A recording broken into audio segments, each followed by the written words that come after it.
मैनपुरी खालिद से मेरा पति साइड में था, एक इंसान है उसने उसको गोली मार दी यहाँ पे। उसने बोला कि ये शायद मुस्लिम नहीं है, उसने उसको गोली मार दी। মৃত্যু বৈষ্ণবঘাটার বাসিন্দা বিতান অধিকারীর। কাশ্মীরে জঙ্গিদের গুলিতে মৃত্যু হয়েছে কলকাতার এক বাসিন্দার। মৃত্যু হয়েছে বৈষ্ণবঘাটার বাসিন্দা বিতান অধিকারীর। প্রথমেই বলে দিই আজকে আমি ফাটতে চলেছি, তো যারা গালাগালি পছন্দ করো না প্লিজ দয়া করে ভিডিওটা স্কিপ করে দাও। আশা করি তোমরা সবাই কম বেশি হলেও জানো ভারত পাকিস্তানের মধ্যে একটা গভীর শত্রুতা আছে। আমরা জন্মের পর থেকে জেনে আসছি কাশ্মীর নিয়ে ভারত পাকিস্তানের মধ্যে একটা বিশাল বড় ঝামেলা। কেউ কাশ্মীরের 1 ইঞ্চি মাটিও ছাড়তে রাজি নয়, কিন্তু কথা হচ্ছে বেঁচে বেঁচে শুধু হিন্দুদের কেন অ্যাটাক করা হলো ওখানে? কেন তাদের ধর্ম জিজ্ঞাসা করে তারপর তাদের গুলি করা হলো? কেন তাদের পরিচয় নেওয়ার পরে তারপর তাদের গুলি করা হলো? এমনকি এটাও দেখতে পাওয়া গেছে যে কোনো কোনো পর্যটকের শরীরে প্যান্টও ছিল না, মানে তাদের প্যান্ট খুলে চেক করেছে যে তাদের বান্টুর আগা কাটা না জোড়া, তারপর তাদেরকে গুলি করেছে। ওয়েস্টার্ন ভ্যালিতে ছড়িয়ে থাকা দেহ উদ্ধার করে হাসপাতালে নিয়ে যাওয়া হচ্ছে। জানেন তাদের মধ্যে বেশ কয়েকটি দেহে প্যান্ট ছিল না। জানা যাচ্ছে স্ত্রীর সামনে স্বামী বা প্রিয়জনের প্যান্ট খুলে অঙ্গ পরীক্ষা করে দেখা হয়েছে হিন্দু নাকি মুসলিম। চোখের সামনে জানে শেষ করে দেওয়া হয় হিন্দু পর্যটকদের। जी हाँ, हिंदू जो है वो मुस्लिम नहीं है, वो गैर मुस्लिम है और वो काफिर है। মানে এদের ভাষায় যাদের বান্টুর আগা কাটা নেই তারা হচ্ছে কি কাফের, আর ওই কাফেরদেরকে মারলে মাদার চোদরা নাকি জান্নাতে যাবে আর সেখানে গিয়ে আল্লাহর পোটকি মারবে। এরা এমন একটা ধর্মের মানুষ যাদের কোনো মা বোন নেই, যাদের বাবার ঠিক নেই।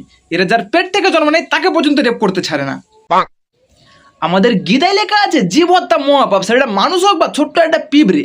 আর এই মাদার চোদদের আল্লাহ নাকি বলেছে যে হিন্দুদের মারলে তারা নাকি জান্নাতে যাবে। ওরে মাদার চোদ, কিসের ধর্ম, কিসের হিন্দু, কিসের মুসলিম?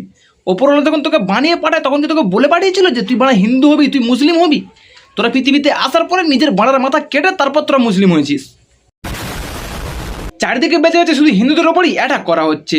যেমন কিছুদিন আগে মুর্শিদাবাদে বেঁচে বেঁচে হিন্দুদের ঘর বাড়ি ভাঙচুর করা হয়েছে, তাদের দোকানদারি লুট করা হয়েছে। এরপরেও কিছু মাদারচোদ হিন্দু পোস্ট করছে। দেশ জুড়ে মিথ্যে মুসলিম বিদ্বেষ সৃষ্টি করতেই বিজেপি কাশ্মীরে জঙ্গি হানা করিয়েছে। আর কত নোংরামি করবে মোদী সরকার?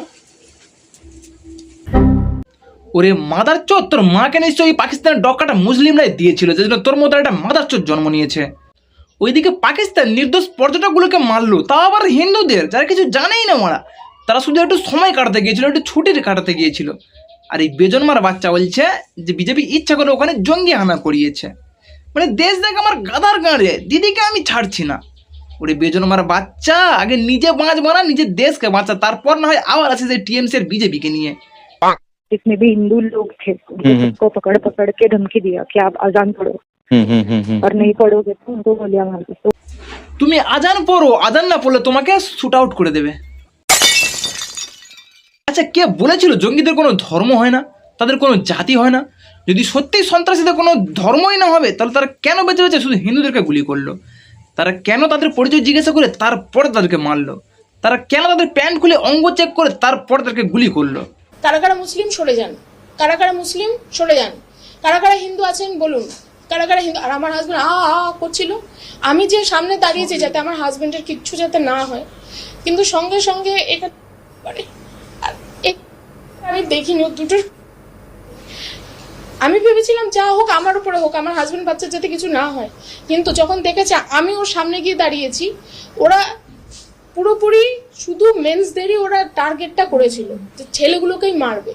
তারপরে সাইড হয়ে এইখানটায় গুলি করে আর এইখানটা লাগে। একটা স্ত্রীর সামনে তার স্বামীকে গুলি করে দিল, একটা বাচ্চার সামনে তার বাবাকে গুলি করে দিল।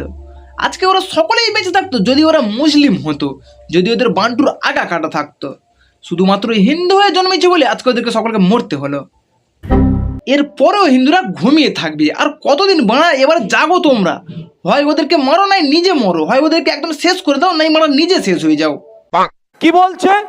যদি এই কথা সত্য হয়, ধর্ম জেনে নাম জিজ্ঞাসা করে করে নাকি প্রয়োজনে বলছে কাপড় খোলে নাকি চেক করে মেরেছে বলছে, তো এটা সাম্প্রদায়িক উন্মাদনা ছড়ানো ছাড়া আর কিছুই নয়। কথায় আছে না, খালি কলসির আওয়াজ বেশি। নওশাদ সিদ্দিকী গান্ডুটা বলছে এটা নাকি একটা উন্মাদনা ছড়ানো হচ্ছে, কোনো প্যান্ট খুলে চেক করে গুলি করা হয়নি। তাহলে এটা কি বাড়া? তোর বাপের বাড়া বোকাচুদা। অবশেষে একটাই কথা বলবো, মুসলিম কখনো হিন্দুর বন্ধু হতে পারে না, তাই এদেরকে বিশ্বাস করে ঠকবেন না। মোদী সরকারের কাছে আমার একটাই আবেদন এটাই যে আমাদের ভারতবর্ষটাকেও হিন্দু কান্ট্রি করা হোক, আর যে কটা মাদারের বাচ্চা এই ভারতবর্ষে আছে সব কটাকে এখান থেকে বিদায় করা হোক।